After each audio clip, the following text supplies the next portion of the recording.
especially as a linguistics major, I was interested in looking into a poetry reading in the assignment for the public speaking class, where I could challenge myself to look into a different culture and a different dialect.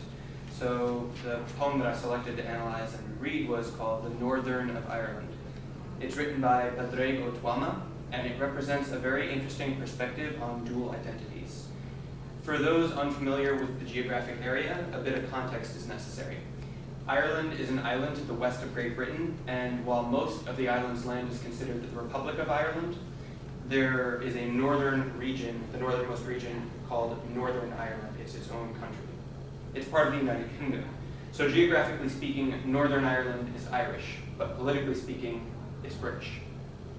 This single small chunk of land is simultaneously required to take on two national identities, and its residents can refer to their country as such, depending on whether they'd like to show more allegiance toward the United Kingdom, Northern Ireland, or more allegiance toward Ireland, the north of Ireland.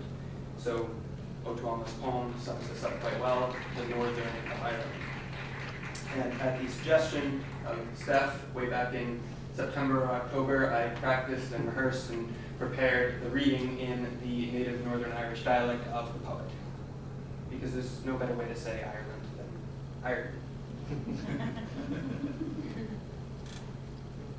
It is both a dignity and a difficulty to live between these names, perceiving politics in the syntax of the state.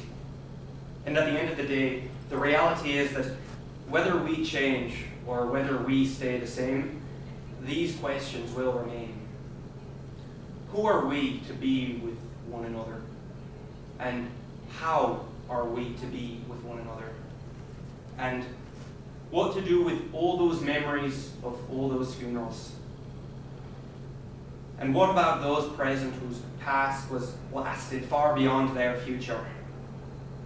I wake, you wake, she wakes, he wakes, they wake, we wake, and take this troubled beauty forward. What was most interesting to me about the piece is Ó Tuama's outlook on this clash between the north of Ireland and Northern Ireland. In particular, he doesn't really view it as a clash at all. The questions that he poses transcend the borders of jurisdiction and the various ways in which we may divide ourselves as humans. Who are we to be with one another, I think, puts a heavier emphasis on the ways in which we interact on a personal level than on a state level. Perhaps the most emotionally resonant line of the poem is what to do with all those memories of all those funerals. We've all been to funerals. Death is something that transcends our borders, and it's something that anyone of any nationality can relate to. This poem isn't a commentary on togetherness or man-made separation in the same way that many modern political movements are. This poem isn't saying we shouldn't see color or we shouldn't see sex.